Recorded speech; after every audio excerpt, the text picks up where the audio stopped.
ሀይሚና ቡራ እንግዲህ ከጠፉበት ብቅ ብለዋል። ብቅ ቢሉም ግን ጥሩ ዜና ይዘውልን አልመጡም ማለት ነው። ዛሬም በጭቅጭቅ ነው የመጡት። እኔ ሲጀመር ሀይሚ በቀደም ስትደነግጥ ፍራንክ እንዳልሆነ ገብቶኛል። እንግዲህ ዛሬም ያው እየተጨቃጨቁ ነው። ብሩኬ ለምን ደበቅሽኝ? ከተቀበልሽው ደግሞ አሁን እንደገና ደግሞ ለምን አልፈልግህም አልሽው? ይቅርታ ጠይቂው በማለት እንግዲህ በጥያቄ ላይ ጥያቄ እያፋጠጠት ነው። ሀይሚም እንግዲህ ጥፋቷን አምና ቀለበት አስሮልኛል፣ ግን ደግሞ ቀለበቱን የተቀበልኩት ከሰው ፊት ስለነበረ ነው፣ እሱን ማሳፈር ስላልፈለግኩ ነው። ከዛ በኋላ ግን እንደማልፈልገው ነግሬው ነበር። እሱ ደግሞ የተረሳ ነገር ለመቀስቀስ አሁን እንደገና ህይወቴ ሊበጠብጥ ነው የመጣው፣ ተረዳኝ፣ ላስረዳው ፈልጋለሁ፣ ቀለበቱንም ልመልስለት ነው በማለት እንግዲህ ከባድ ክርክር ውስጥ ገብተዋል። ብሩኬ ደግሞ እንግዲህ ያው አስከፍተሻዋል፣ በድለሻዋል፣ በሱም በኔም ህይወት ላይ ተጫውተሻል። ስለዚህ ሁለታችንም ይቅርታ ጠይቂ፣ በተለይ እሱን በጣም ነው የበደልሽው፣ በህይወቱ ተጫውተሽበታል በማለት እንግዲህ ሀይሚን ወቀሳ ምክርን ቢጤ ነገር ለግሷታል። ሀይሚ ደግሞ ይቅርታ መጠየቅ አልፈልግም እያለች ነው። በሌላ በኩል ደግሞ ፍቅርዬ ቆንጅዬ ሸከስ ይዛ መታለች። ኦ ማይ ጋድ፣ ኦ ማይ ጋድ። እኔ የምላችሁ የኔ ውዶች ፍቅርዬ ያመጣችውን ቸከስ እንዴት አባቱ ነው የሚያምረው እናንተ። ኦ ማይ ጋድ፣ ኦ ማይ ጋድ። ለቆንጆ የታደለች ልጅ እኮ ናት። እኔ እኮ ከየት ነው እንደ ሸንበቆ የምትመለመላቸው ወንዶቹን? ነገሩ እሷን መለሎ ናትና እንግዲህ ቡርካ ገነጫቅሎ ጥሎታል ማለት ነው። አራ ፍቅርዬ በቃሻል የኔ ውድ፣ ከዚህ በላይ ድራማውን አታዝረዝሙት እንዴ! ምንድን ነው? በቀደም በሁለት ወንዶች መሀል ተከበሽ ነበር፣ ዛሬ ደግሞ ቆንጅዬ ቸካስ ይዛ መጣች። መቼም እንደደመቁ እንደማቶኝ ተስፋ አደርጋለሁ። ኦ ወንድ መቃየር ይቅርብሽ የኔ ውድ። ለማንኛውም ግን ላይ ካርጌልሻለሁ። ሸበላ የሆነ ቸከስ ነው ያመጣሽው። ደግሞ ዝናቡ ምንሽ ነው?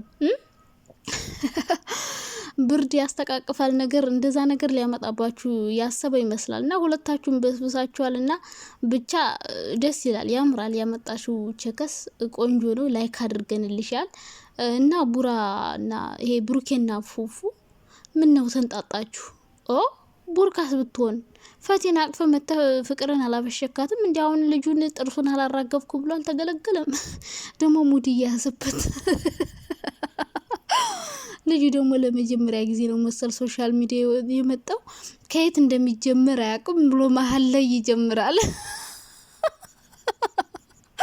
እንድታስረዱኝ ይፈልጋል መሀል ላይ ና። ቡርካ ደግሞ ሙድ እያያዘበት ነበርና አይዞ በሉት። እንዴት ሙድ አትያዙበት፣ ገና የመጀመሪያው ነው። ደግሞ እንዴት አባቱ እንደሚያምር ታውቃላችሁ። እና ደግሞ እንግዲህ ደግሞ አፈቀርኩ እንዳትሉ እና የኔ ውዶች የኔ ማሮች እንዴት ናችሁ? ደህና ናችሁ? በጣም ደህና ነኝ እግዚአብሔር ይመስገን። ሁሉ ሰላም፣ ሁሉ መልካም ነው። ዛሬ ጧት በሰራሁት በናይሚ ቪዲዮ እግዚኦ መሐራነ አንቺ ልጅ እንደው ምን አለ ይዞሽ ቢሄድ አላለችም አንዷ። በስመ አብ ወልድ ቱ ይዞሽ ይሄድ አላለችም።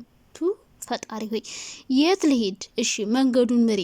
ወዴት ብሄድ ይሻለኝ? ወደ ቀኝ፣ ወደ ግራ፣ ወደ ሰሜን፣ ወደ ደቡብ፣ ወደ ምዕራብ፣ ወደ ምስራቅ? እንዴ ሰው በገንዛ ቻናሉ እንደፈለገው ማውራት አይችልም እንዴ? አረ እንደው አንቺስ አረ ይዞሽ ሂድ አቦ ይዞሽ ሂድ አለች። አቦ የሚሉ ወደ ወሎ ያሉ ሰዎች የኔ ሆነሽ። አቤት አቤት አቤት። እኔ እኮ ሰው ተሳድባችሁ ምን ጥቅም እንደምታገኙ አላቅም። አንድ ሰው ካልተመቻችሁ እኮ አንሰብስክራይብ አድርጋችሁ መውጣት ነው። መሳደብ ምን ያስፈልጋል? እኔማ አልሸማቅለሁም፣ ግን ሳይው ድንግጥ አልኩ የምር። ኧረ በስመ አብ።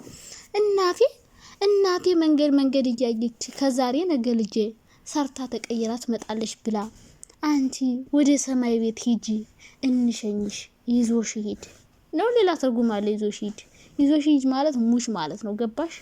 ምን አይነቷ ሰገጤ ናት? አታናግሪ፣ በጾም አታሳድቡኝና የትም አልሄድም። የኔ ውድ አለው የሚያኖር እግዚአብሔር ነው፣ የሚጠብቅ እግዚአብሔር ነው።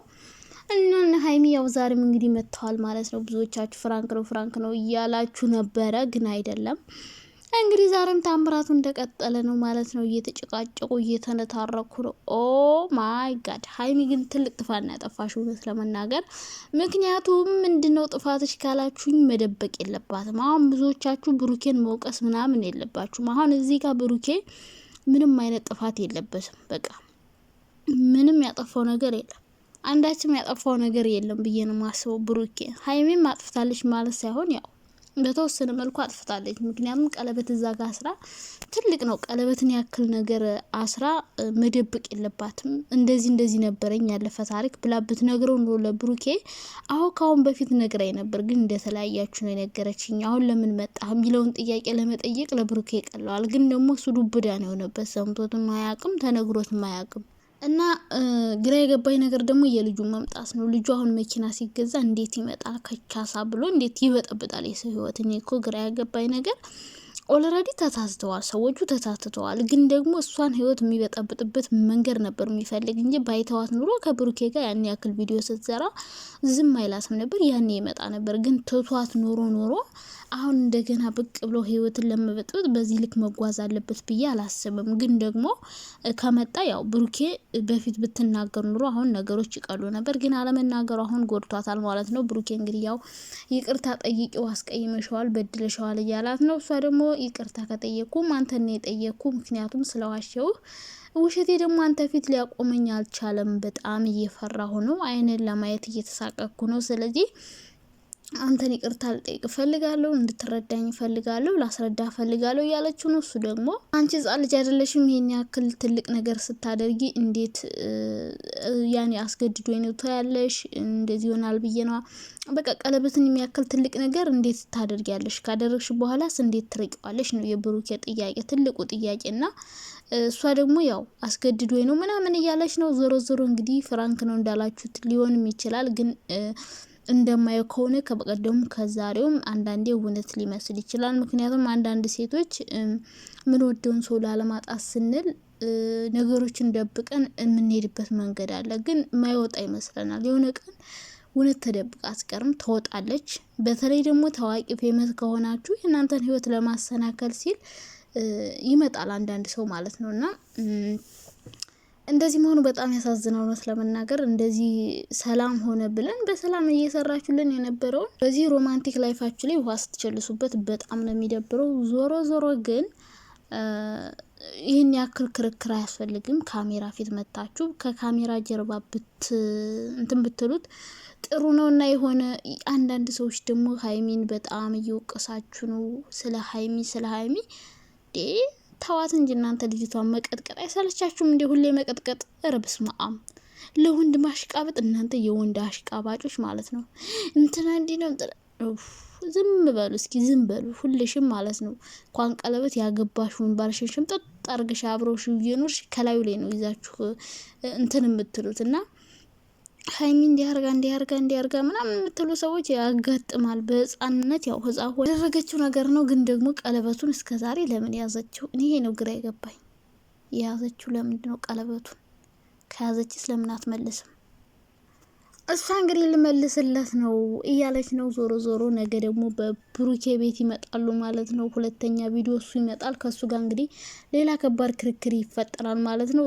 እሱ ብሩኬ ይቅርታ ጠይቂው እያላት ነው። እሷ ደግሞ አልጠይቀውም፣ ይሄኛው ደግሞ ቡራንቴና ከኔ ጋር ሆኝ እያላት ነው ማለት ነው። እንግዲህ ሀይሚ ምን አይነት ውዝግብ ውስጥ እንደምትገባ መገመት አይከብዳችሁም። እሷ ያው እንደማትፈልገው ነግረዋለች። አልፈልግም እያለችው ነው። ልጁ ግን ሙጭጭ እያለ ነው። ቀለበቱን ለምን ተቀበልሽኝ ካልፈለግሽኝ እያለ ነው። ብሩኬ ደግሞ አስቀይመሸዋል፣ በድለሸዋል፣ ይቅር በይው እያለ ነው። ስለዚህ ሀይሚ ከባድ አጣብቂኝ ውስጥ ነው የገባችው።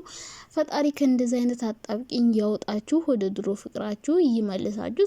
ዞሮ ያን ሰው አትፈልገውም። በቃ ብሩኬም ቢሆን ይቅርታ ጠይቂውና ከኔ ጋር እንቀጥል ይመስላል የእሱ አስተያየት ማለት ነው። ያው ይቅርታ ጠይቃ ከብሩኬ ጋር መቀጠል ነው። ሌላ ምንም ተአምር ሊፈጠር አይችልም። ብዙ ሰዎች እያንቦ ጨረቃችሁ ነው፣ ሊለያዩ ነው፣ ሊተዋት ነው፣ አይፈልጋትም ምናምን አትበሉ። በሱ ቦታ ሆናችሁ ብታስቡት ከባድ ነው። የምትወዱት ሰው ቀለበት አስሮ እንደነበረ ከእናንተ በፊት ከዛ ደግሞ ደብቋችሁ ቢሆን ምን ልትወስኑ እንደምትችሉ መገመት አይከብዳችሁም። ስለዚህ አትፍረዱ ልላችሁ ፈልጋለሁ። በጣም ነው ወዳችሁ። ባይ ባይ።